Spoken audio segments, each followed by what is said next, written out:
For the most part, Mitch, you guys are playing with 6 guys, 7 when Hopper can come off the bench.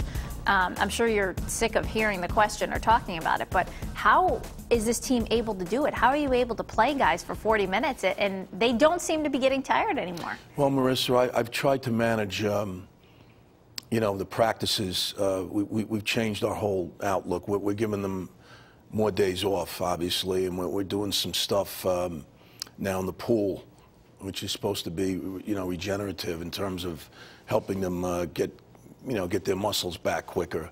We're doing that. We're also not, be honest with you, we're just not practicing as much. You know, we're trying to be more concise and more organized in how we deal with the kids in terms of preparation and a lot of film work.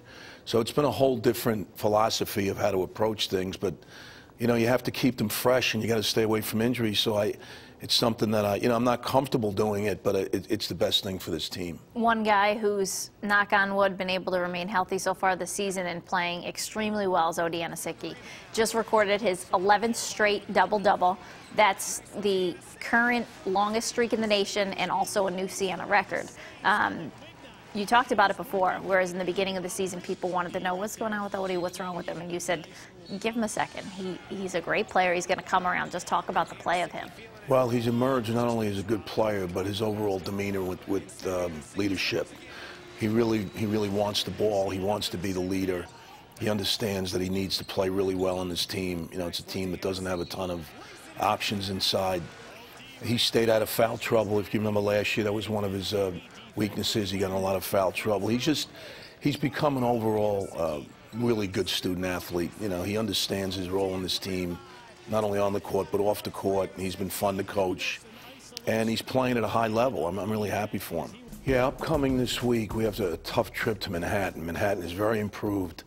They have a new coach, Steve Masiello, who's really infused a tremendous amount of energy and enthusiasm, former Louisville assistant. They're playing the Louisville style, press and run, and that game, you know, is going to be tough at Manhattan, and then we have to go on the road the following week to Loyola, one of the better teams in the league. So it's a tough stretch here. We want to try and take it one at a time and really get ready for this Rider team on Thursday night. When you look at the upcoming schedule, you guys are taking on Niagara. That game will be on Time Warner Cable Sports, then at Loyola, and then back here at home taking on Fairfield.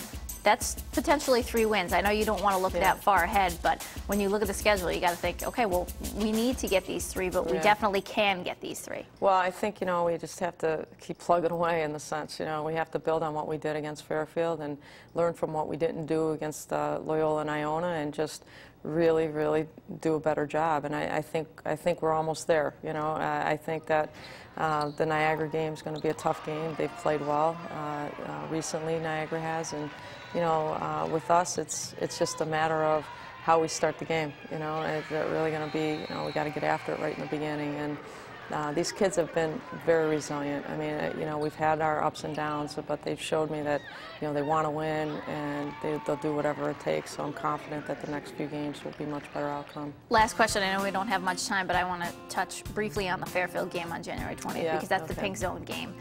Very big. You guys hoping to raise $25,000, which is unbelievable. But how important is that game for you? Well, it's a big game for us. It's definitely one of the biggest game that we have for Siena women's basketball in terms of getting the community involved. And the community's been great in terms of the support. So, you know, we're challenging ourselves this year, and we're challenging the community to come out a little bit more than they have, so that we can raise more. You know, I think that's the whole goal. You know, you get your goal from last year, you got to set a new one. You know, you got to raise it another level. And I know the Capital District will help us out, and you know, we really would love to be able to sell it out. So last year we had a snowstorm. This year, hopefully, you know, it's nice and balmy, sunny out. You know, it's been a good winter so far. So we really hope people come out and see it. It's a great game to be a part of, and you know, to witness, you know, all those survivors.